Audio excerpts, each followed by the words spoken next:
शान्ताकारं भुजगशयनं पद्मनाभं सुरेशं विश्वाधारं गगनसदृशं मेघवर्णं शुभांगं लक्ष्मीकान्तं कमलनयनं योगभिर्ध्यानगम्यं वन्दे विष्णुं भवभयहरं सर्वलोकैकनाथं। हरे कृष्णा। आज की कथा में आप सभी भक्तों का हार्दिक स्वागत है। भगवान श्री कृष्ण और श्रीमती राधा रानी की कृपा सदैव आप और आपके समस्त परिवार पर बनी रहे। आज है 1 नवंबर 2025 और दिन है शनिवार। आज कार्तिक मास की शुक्ल पक्ष की एकादशी तिथि है, जिसका प्रारंभ हो रहा है आज सुबह 9:11 पर और एकादशी तिथि का समापन होगा 2 नवंबर को सुबह 7:31 पर। तो द्वादशी युक्त एकादशी 2 नवंबर को हमें प्राप्त हो रही है, इसलिए एकादशी का व्रत हम करेंगे 2 नवंबर को, ठीक है। लेकिन आज से भीष्म पंचक अर्थात पंचभीखु का व्रत किया जाएगा। तो जो भक्त पूरे कार्तिक मास में स्नान नहीं कर पाए हैं, व्रत नहीं धारण कर पाए हैं, तो उनके लिए ये 5 दिन वरदान के समान है, सुनहरा मौका है। तो अंतिम 5 दिन अपनी इच्छा के अनुसार, सामर्थ्य के अनुसार ज़्यादा से ज़्यादा नियम लेने का प्रारंभ कीजिए और अगर संभव हो तो भीष्म पंचक व्रत धारण करके और विधि विधान से पूजा करके पूरे कार्तिक मास का फल आप प्राप्त कर सकते हैं। भीष्म पंचक व्रत कैसे धारण करना है, इसके लिए वीडियो चैनल पर अपलोड है, आप लोग देख लीजिएगा, ठीक है। और आज से लेकर पूरे 5 दिन तक प्रतिदिन की कथा में पंचभीखु और भीष्म पंचक की कथा शामिल होगी। और इसके अलावा प्रतिदिन की कथा में लापसी और तापसी की कथा भी आप लोग सुनेंगे, क्योंकि कार्तिक मास के ये अंतिम 5 दिन हैं, तो इनमें हमें प्रतिदिन लापसी, तापसी, पंचभीखु और भीष्म पंचक की कथाएं सुननी चाहिए, ठीक है। तो भगवान श्री हरि विष्णु का ध्यान करके आज की पावन कथा का प्रारंभ करते हैं। पंचभीखु की कथा। एक साहूकार के बेटे की बहू थी जो बहुत सुबह उठकर कार्तिक के महीने में रोजाना गंगा नहाने जाती थी और पराये पुरुष का मुंह नहीं देखती थी। एक राजा का लड़का था जो कि रोज गंगा नहाने जाता था।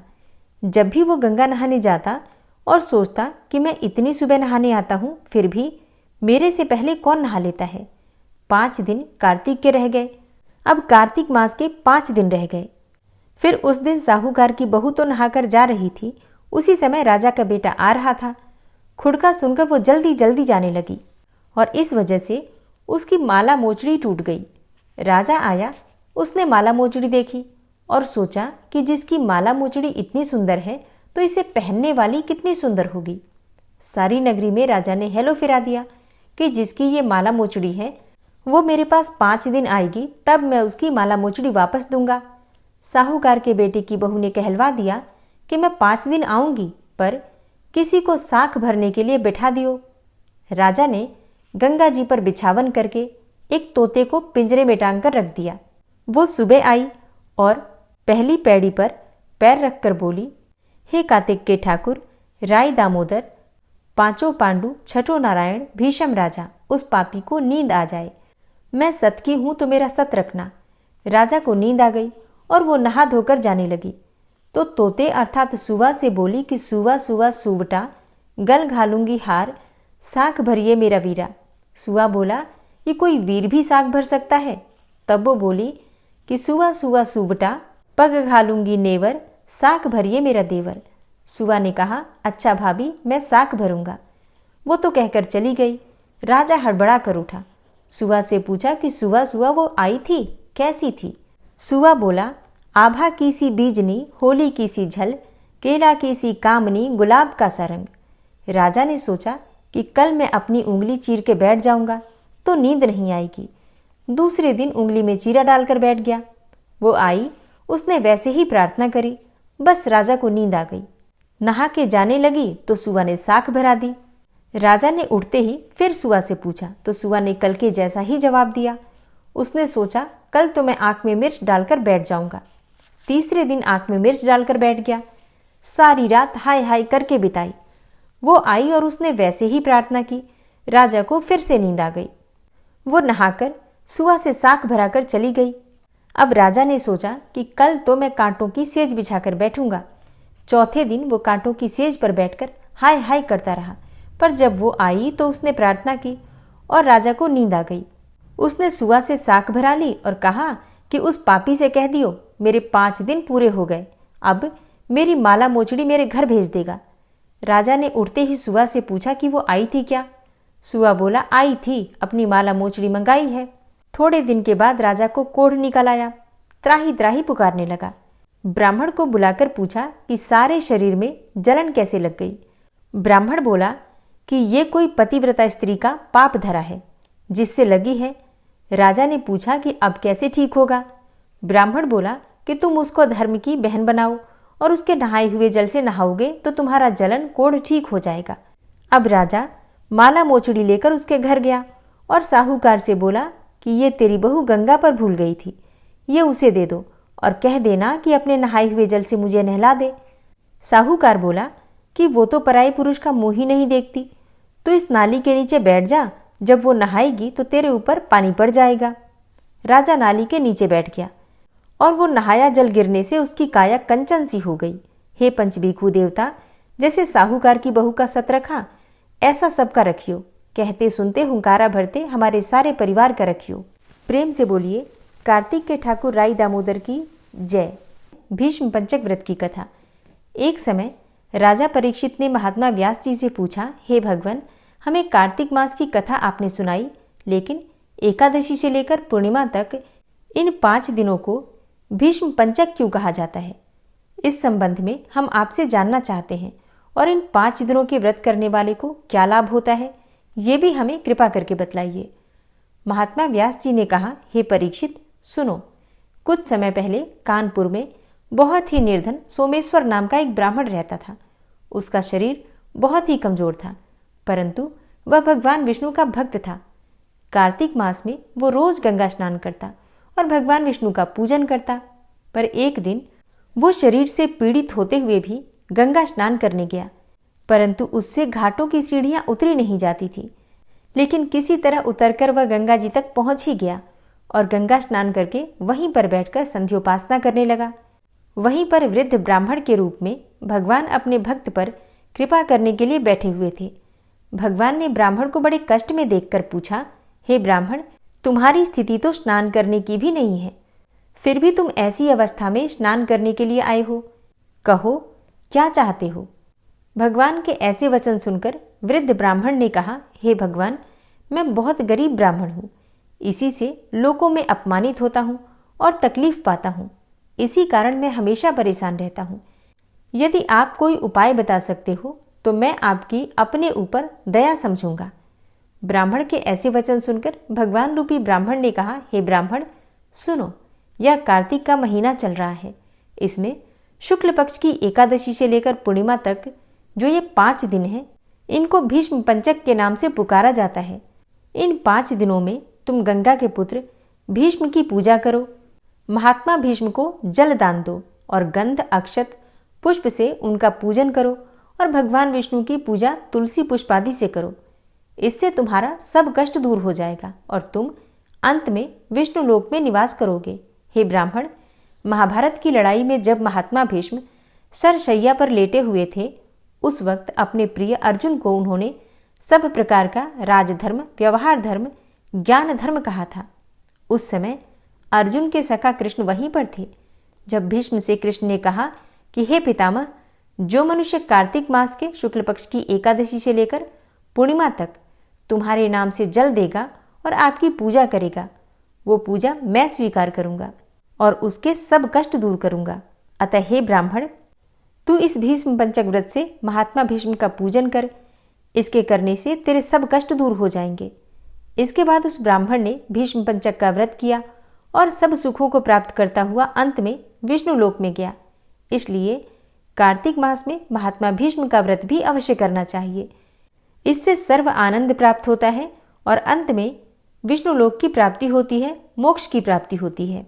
तो प्रेम से बोलिए महात्मा भीष्म की जय, भगवान श्री कृष्ण की जय। और अब आप सुनेंगे कार्तिक मास का आज का अध्याय। और कल के अध्याय में आपने सुना कि किस प्रकार से माता पार्वती जी के श्राप से सभी देवता वृक्ष स्वरूप हो गए। इसी कारण से भगवान विष्णु तथा शंकर जी दोनों ही पीपल के और वट के वृक्ष हो गए। इसी कारण भगवान विष्णु का शनिदेव के साथ योग होने के कारण केवल शनिवार को ही पीपल का स्पर्श करना चाहिए, अन्य किसी दिन नहीं। सूत जी ने जब ऐसा कहा तो ऋषियों ने पूछा कि हे सूत जी, ये पीपल का पेड़ शनिवार के अतिरिक्त सप्ताह के बाकी दिनों में क्यों नहीं पूजा जाता? सूत जी ने कहा, समुद्र का मंथन करने से जो रत्न देवताओं को मिले उनमें से देवताओं ने लक्ष्मी और कौस्तुभ मणि भगवान विष्णु को दे दी थी। विष्णु भगवान जब श्री लक्ष्मी जी से विवाह करने के लिए तैयार हुए तो लक्ष्मी जी ने कहा, हे प्रभु, जब तक मेरी बड़ी बहन का ब्याह नहीं हो जाता तब तक आप मुझसे कैसे ब्याह कर सकते हैं।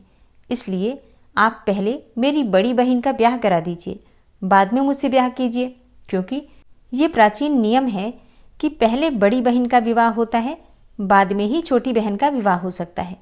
सूत जी कहते हैं कि लक्ष्मी जी के ऐसे वचन सुनकर भगवान विष्णु ने लक्ष्मी जी की बड़ी बहन का ब्याह उद्धालक ऋषि के साथ करवा दिया।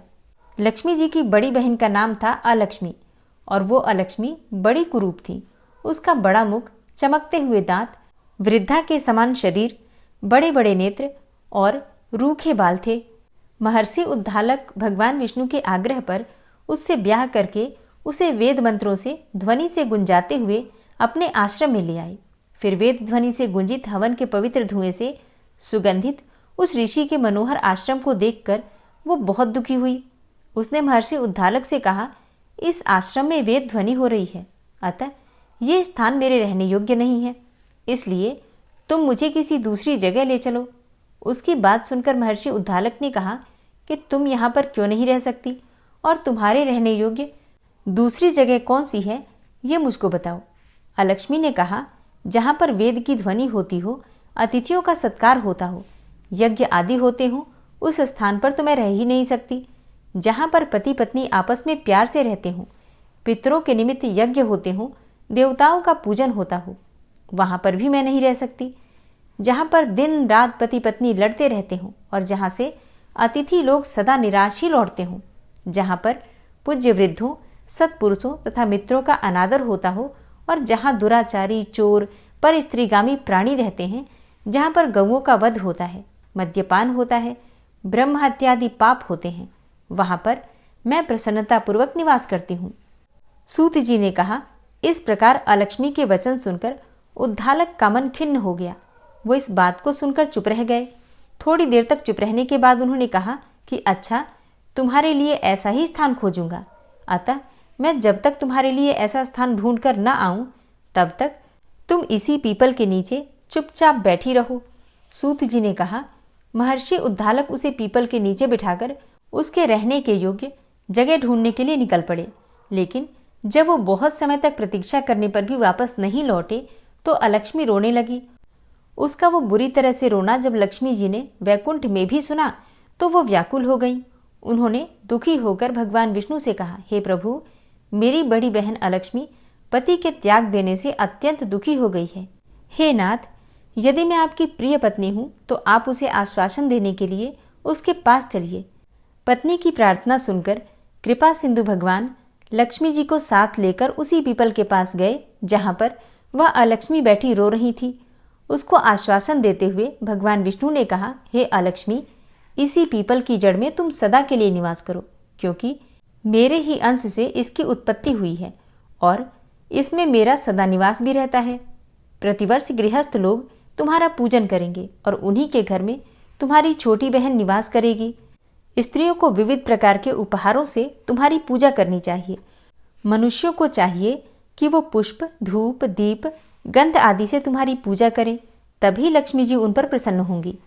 सूत जी ने कहा, हे ऋषियों, भगवान श्री कृष्ण सत्यभामा तथा पृथु और नारद का संवाद भी तुमको सुना दिया है, जिसके सुनने से ही मनुष्य के सब पाप नष्ट हो जाते हैं और उसे वैकुंठ की प्राप्ति होती है। अब तुमको जो पूछना हो पूछ सकते हो, उसे भी मैं विस्तार से कहूंगा।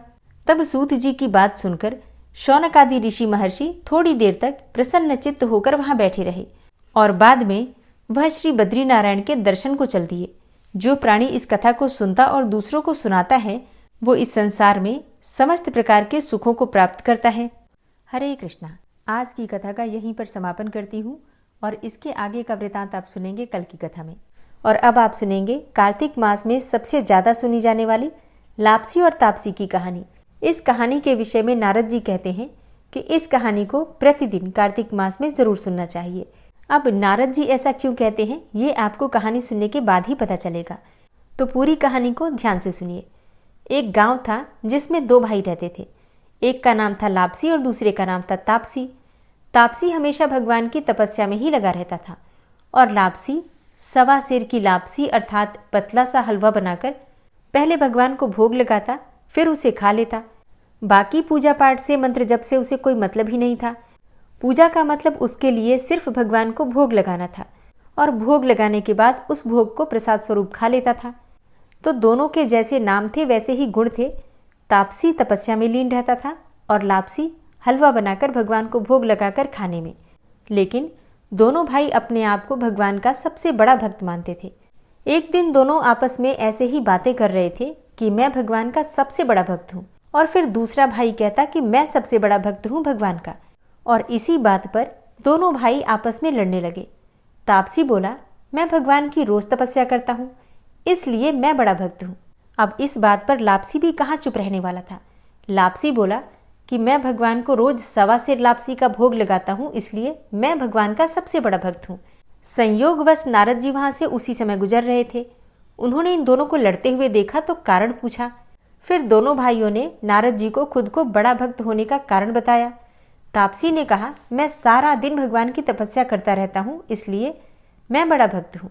और लापसी कहने लगा कि मैं तो भगवान को प्रतिदिन सवा सेर लापसी का भोग लगाता हूँ, इसलिए मैं बहुत बड़ा भक्त हूँ। नारद जी ने उन दोनों को सुना और फिर उन दोनों से कहा कि मैं तुम्हारी भक्ति का फैसला कल करूँगा। दूसरे दिन स्नान इत्यादि करने के बाद लापसी और तापसी अपनी अपनी भक्ति दिखाने के लिए निकल पड़े। तो नारद जी ने चुपके से 1.25 करोड़ की एक एक अंगूठी दोनों के रास्ते में ऐसे रख दी कि उनकी नज़र उस अंगूठी पर पड़े और उन्हें ऐसा लगे कि किसी की कीमती चीज गिर गई है। तापसी की नज़र जब उस अंगूठी पर पड़ी तो चुपचाप उसने अंगूठी उठा ली और जब तपस्या करने लगा तब उसने वो अंगूठी अपने घुटने के नीचे दबा ली और फिर मन ही मन सोचने लगा कि आज तो बड़ी कीमती चीज हाथ लग गई है। अब तो लापसी की सारी हेकड़ी निकाल दूंगा, क्योंकि ये अंगूठी तो काफी कीमती लगती है। इसे बेचने से बहुत सारा धन मिलेगा, जिससे मैं यज्ञ करूंगा और अपने आप ही बड़ा भक्त बन जाऊंगा। लापसी की नजर भी रास्ते में पड़ी हुई अंगूठी पर पड़ी, पर उसने उस पर ध्यान ही नहीं दिया। भगवान को भोग लगाकर लापसी खाने लगा।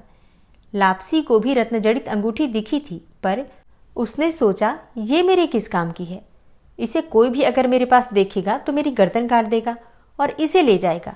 ऐसा विचार करके उसने अंगूठी को अनदेखा कर दिया।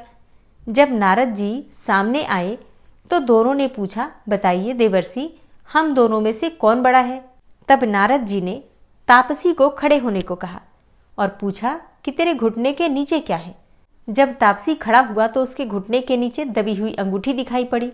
नारद जी तापसी से बोले, इतनी तपस्या करने के बाद भी तुम्हारी चोरी की आदत नहीं गई?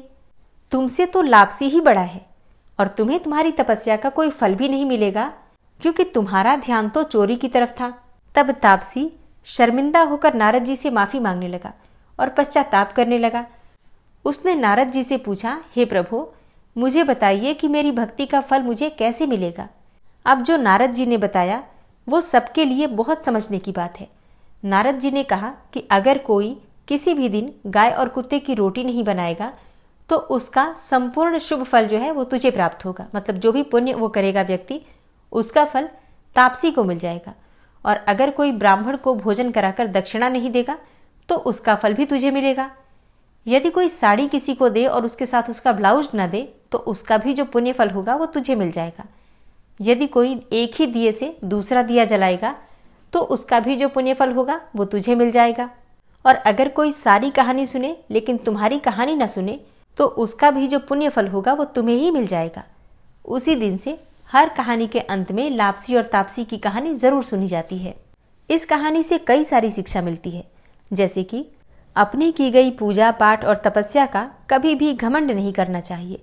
दूसरा, सरलता में ही भगवान का वास माना गया है। जो व्यक्ति जितना सरल होगा और जितने सरल भाव से भगवान की पूजा आराधना करेगा या यथासंभव भगवान की भक्ति करेगा, उसी को भगवान की कृपा मिल जाती है। तो भगवान की कृपा के लिए जरूरी नहीं है कि कोई ज्ञानी हो, ये भी जरूरी नहीं है कि बहुत देर तक भक्ति करे, पूजा करे, मंत्रों का जप करे। जरूरी ये है कि जो 2 मिनट भी मिले उस 2 मिनट में पूरी तरह से भगवान के पास ही समर्पित भाव से रहे। और किसी भी प्रकार का लालच नहीं होना चाहिए जब हम भक्ति करते हैं। तो मतलब काम, क्रोध, लोभ, इन सभी चीज़ों का त्याग करके और तभी हम भगवान की भक्ति करते हैं तो भगवान हमें प्राप्त होते हैं।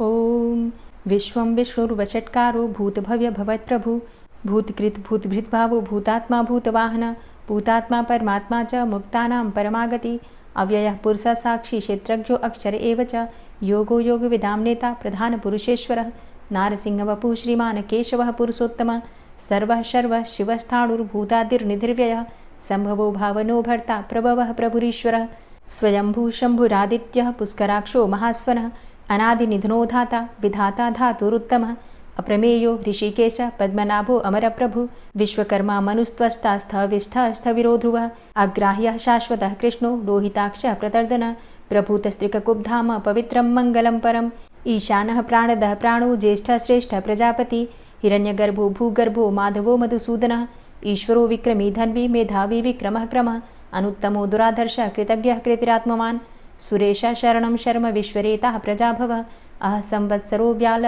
प्रत्ययः सर्वदर्शनः अजः सर्वेश्वरः सिद्धः सिद्धे सर्वादिर्च्युतः वृषाकपिर्मेयात्मा सर्वयोगविनिश्रितः वसुर्वसुमनः सत्यः समात्मा संमितः समः अमोघः पुण्डरीकाक्षो वृषकर्मा वृषाकृतिः रुद्रो बहुशिरा बभ्रुर्विश्वयोनिः शुचिश्रवः अमृतः शाश्वतस्थाणुर्वरारोहो महातपः सर्वगः सर्वविद्भानुर्विश्वक्सेनो जनार्दनः वेदो वेदविद्व्यङ्गो वेदाङ्गो वेदवित्कविः लोकाध्यक्षः सुराध्यक्षो धर्माध्यक्षः कृताकृतः चतुरात्मा चतुर्व्यूहश्चतुर्द्रष्टश्चतुर्भुजः भ्राजेष्णुर्भोजनं भोक्ता सहिष्णुर्जगदाति च अनघो विजयोजेता विश्वयोनिः पुनर्वसु उपेन्द्रो वामनः प्रांशुर्मोघः शुचिरुर्जितः अतीन्द्रः सङ्ग्रहः सर्गो धृतात्मा नियमो यमः वेद्यो वैद्यः सदा योगी वीरः माधवो मधु अतीन्द्रियो महामायो महोत्साहो महाबलः महाबुद्धिर्महावीर्यो महाशक्तिर्महाद्युतिः अनिर्देश्यवपुः श्रीमान् मेयात्मा महाधृतिर् महिश्वासो महीभर्ता श्रीनिवासः सतां गति अनिरुद्धः सुरानन्दो गोविन्दो गोविन्दाम्पति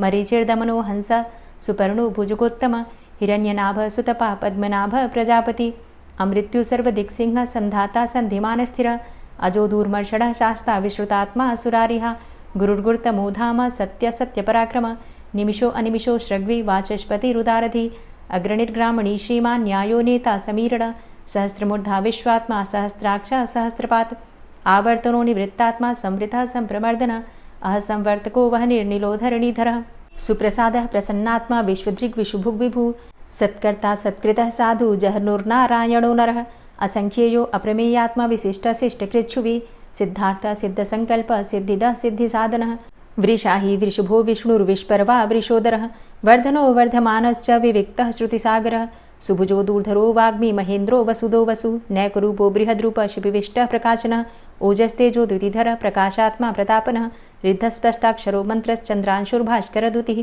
अमृतांशुद्भवो भानु शशबिन्दुः सुरेश्वरः औषधं जगतः सेतु सत्यधर्मपराक्रमः भूतभव्य भवन्नाथ पवनः पावनो नलः कामः कामकृत्कान्तः कामः कामप्रदः प्रभु युगादिकृद्युगावर्तो नैकमायो महाशनः अदृश्यो व्यक्तरूपश्च सहस्रजितनन्तजित् इष्टो अविशिष्ट शिष्टेष्ट शिखण्डी नहुसो वृष क्रोधः क्रोधकृत्कर्ता विश्वबाहुर्महीधरः अच्युतः प्रतितः प्राणः प्राणदो वासवानुजः अपां निधिर्धिष्ठानं प्रमत्तः प्रतिष्ठितः स्कन्दः स्कन्दधरो धूर्यो वरदो वायुवाहनः वासुदेवो बृहद्भानुरादिदेवः पुरन्दरः अशोकस्तारणस्तारः शूरः सौरिर्जनेश्वरः अनुकूलः शतावर्त पद्मी पद्मनिभेक्षणः पद्मनाभो अरविन्दाक्ष पद्मगर्भ शरीरभृत् महर्धिरिद्धो वृद्धात्मा महाक्षो गरुडाध्वजः अतुलः शरभो भीमो समयज्ञो हविर्हरि सर्वलक्षणलक्षण्यो लक्ष्मीवान् समितिञ्जयः वीक्षरो रोहितो मार्गो हेतुर्दामोदरः सह महीधरो महाभागो वेगवान् मिताशनः उद्भवः क्षोभणो देवः श्रीगर्भः परमेश्वरः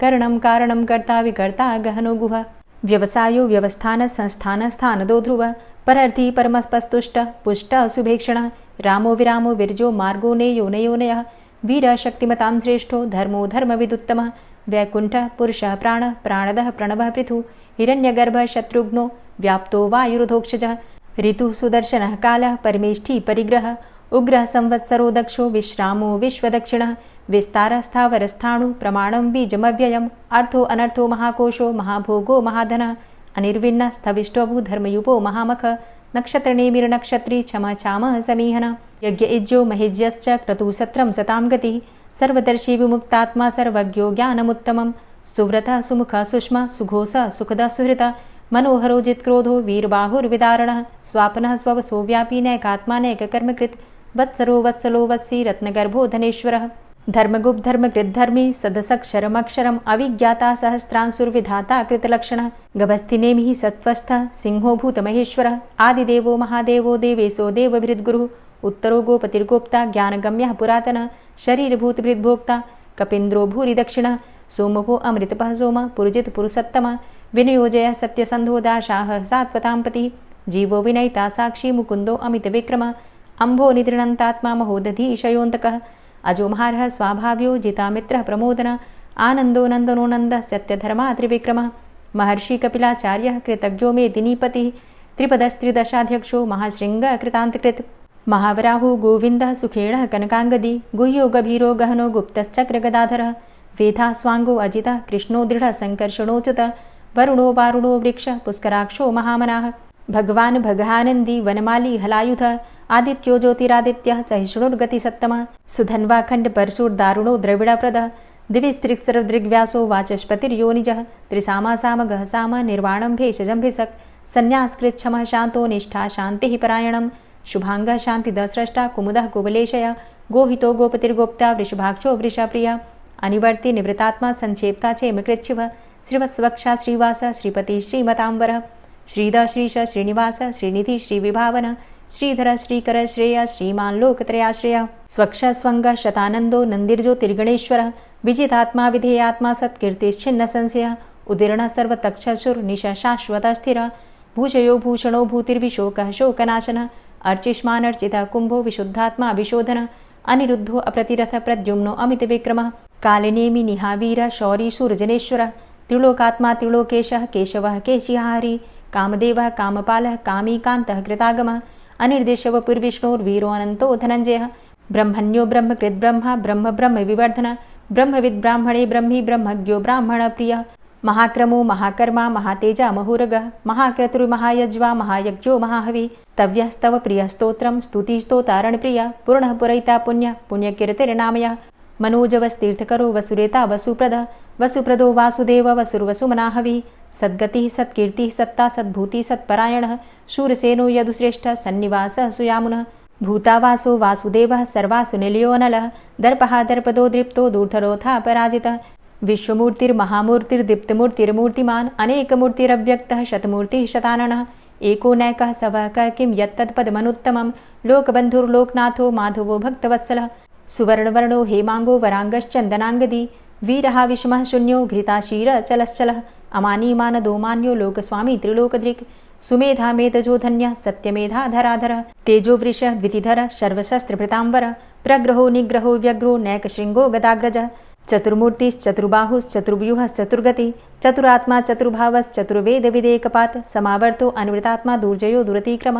दुर्लभो दुर्गमो दुर्गो दुरावासो दुरारिहा शुभांगो लोकसारंगः सुतन्तुस्तन्तुवर्धन इन्द्रकर्मा महाकर्मा कृतकर्मा कृतागमः उद्भवः सुन्दरः सुन्दो रत्ननाभः सुलोचनः अर्को वाजसनः शृङ्गी जयन्तः सर्वविजयी सुवर्णबिन्दुरक्षोभ्य सर्वभागीश्वरेश्वरः महाह्रदो महागर्तो महाभूतो महानिधि कुमुदः कुन्दरः कुन्दः पर्जन्यः पावनो नीलः अमृताशो अमृतवपुः सर्वज्ञः सर्वतोमुखः सुलभः सुव्रतः सिद्धः शत्रुजित् शत्रुतापनः न्यग्रोधो दुम्बरो अस्वस्थश्चाणुरान्ध्रनिषूदनः सहस्रार्चिः सप्तजिह्वः सप्तैधा सप्तवाहनः अमूर्तिरणघो अचिन्त्यो भयकृद्भयनाशनः अणुर्बृहत्कृशः स्थूलो गुणभृन्निर्गुणो महान् अधृतः स्वधृतः स्वास्य प्राग्वंशो वंशवर्धनः भारभृतिकथितो योगी योगी स सर्वकामद आश्रमश्रमण क्षाम सुपर्णो वायुवाहन धनुर्धरोर्धनुर्वेदो दण्डोदमयितादम अपराजितः सर्वसहो नियन्ता नियमो यमः सत्त्ववान् सात्विकः सत्य सत्यधर्मपरायण अभिप्रायः प्रियार्होर्ह प्रियकृत्प्रीतिवर्धनः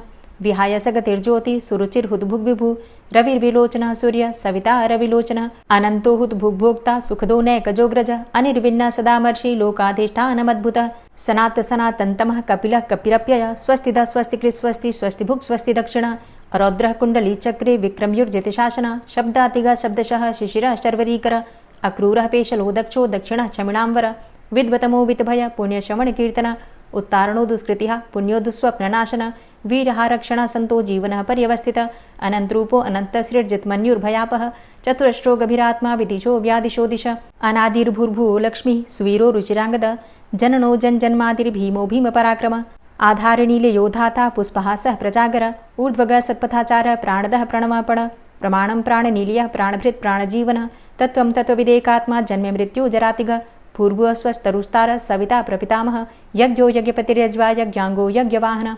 यज्ञभृद्यज्ञकृद्यज्ञ यज्ञभुग्यज्ञसाधन यज्ञान्तिकृद्यज्ञ गुह्यमन्यमन्नादेव च आत्मयोनिः स्वयं जातो वैखानः सामगायन देवकी नन्दन स्रष्टा क्षितिसः पापनाशन शङ्खभृन्नन्दकीचक्री शारङ्गधन्वा गदाधरः रथाङ्गपाणिरक्षोभ्य सर्वप्रहरणायुध ओम नमः इति। और अब आप सुनेंगे श्री तुलसी चालीसा। श्री तुलसी महारानी करु विनय सिरनाय, जो मम हो संकट विकट दीजे मात नशाय। नमो नमो तुलसी महारानी, महिमा अमित न जाए बखानी। दियो विष्णु तुमको सन्माना, जग में छायो सुयस महाना। विष्णु प्रिया जय जयति भवानी, तिहु लोक की हो सुख खानी।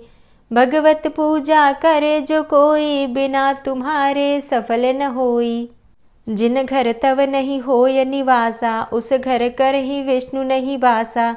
करें सदा जो तव नित सुमिरन, तेहि के काज होय सब पूरन। कार्तिक मास महात्म तुम्हारा, ताको जानत सब संसारा। तव पूजन जो करे कुंवारी, पावे सुंदर वर सुकुमारी। करे जो पूजा नित प्रति नारी, सुख संपत्ति से होय सुखारी। वृद्धा नारी करे जो पूजन, मिले भक्ति होवे पुलकित मन। श्रद्धा से पूजे जो कोई, भवनिधि से तर जावे सोई। कथा भागवत यज्ञ करावे, तुम बिन नहीं सफलता पावे। छायो तब प्रताप जग भारी, ध्यावत तुम्हीं सकल चित धारी। तुम्ही मात यंत्रन तंत्रन में, सकल काज सिद्धि होवे क्षण में। औषधि रूप आप हो माता, सब जग में तव यश विख्याता। देव ऋषि मुनि और तपधारी, करत सदा तव जय जयकारी। वेद पुराणन तव यश गाया, महिमा अगम पार नहीं पाया। नमो नमो जय जय सुख कारणी, नमो नमो जय दुख निवारणी। नमो नमो सुख संपत्ति देनी, नमो नमो अघ काटन चेनी। नमो नमो भक्तन दुख हरणी, नमो नमो दुष्टन मद छेनी। नमो नमो भव पार उतारणी, नमो नमो परलोक सुधारणी। नमो नमो निज भक्त उबारणी, नमो नमो जन काज सवारणी। नमो नमो जय कुमति नशावनी, नमो नमो सब सुख उपजावनी। जयति जयति जय तुलसी माई, ध्याऊं तुमको शीश नवाई। निज जन जानि मोहि अपनाओ, बिगड़े कारज आप बनाओ। करूं विनय मैं मात तुम्हारी, पूर्ण आशा करहु हमारी। शरण चरण कर जोरी मनाऊं, निश दिन तेरे ही गुण गाऊं। करहु मात अब मो पर दाया, निर्मल होए सकल मम काया। मांगू मातु यही बर दीजे, सकल मनोरथ पूर्ण कीजे। जानू नहीं कछु नेम आचारा, क्षमहु मातु अपराध हमारा। 12 मास करे जो पूजा, तासम जग में और नहीं दूजा। प्रथम ही गंगा जल मंगवावे, फिर सुंदर स्नान करावे। चंदन अक्षत पुष्प चढ़ावे, धूप दीप नैवेद्य लगावे। करें आचमन गंगा जल से, ध्यान करे हृदय निर्मल से। पाठ करे फिर चालीसा की, स्तुति करे मात तुलसा की। यह विधि पूजा करे हमेशा, ताके तन नहीं रहे कलेशा। करे मास कार्तिक का साधन, सोवे नित पवित्र हुई जाहि। है यह कथा महासुखदाई, पढ़े सुने सो भवतर जाई। यह श्री तुलसी चालीसा, पाठ करे जो कोय। गोविंद सो फल पावही, जो मन इच्छा होय। तुलसी चालीसा संपूर्ण। और अब आप सुनेंगे तुलसी महारानी की आरती। तुलसी महारानी नमो नमो, हरि की पटरानी नमो नमो।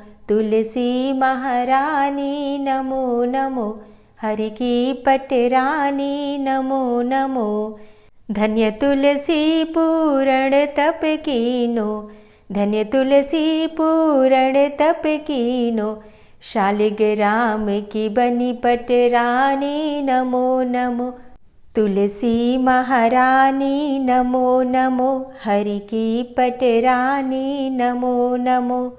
जाके पत्र मंजरी कोमल, जाके पत्र मंजरी कोमल, श्रीपति कमल चरण लपटानी नमो नमो, हरि की पटरानी नमो नमो। तुलसी महारानी नमो नमो।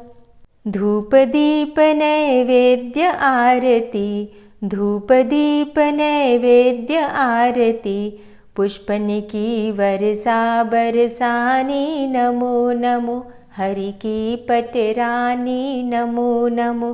तुलसा महारानी नमो नमो। 56 भोग 36 व्यंजन, 56 भोग 36 व्यंजन, बिन तुलसा हरि एक न मानी नमो नमो। तुलसी महारानी नमो नमो, हरि की पटरानी नमो नमो। सभी सखी मैया तेरो यश गावे, सभी सखी मैया तेरो यश गावे, भक्ति दान दीजे महारानी नमो नमो। तुलसा महारानी नमो नमो, हरि की पटरानी नमो नमो। नमो नमो तुलसा महारानी, नमो नमो तुलसी महारानी। तुलसी महारानी नमो नमो, हरि की पटरानी नमो नमो। तुलसी महारानी नमो नमो, हरि की पटरानी नमो नमो। प्रेम से बोलिए तुलसी मैया की जय।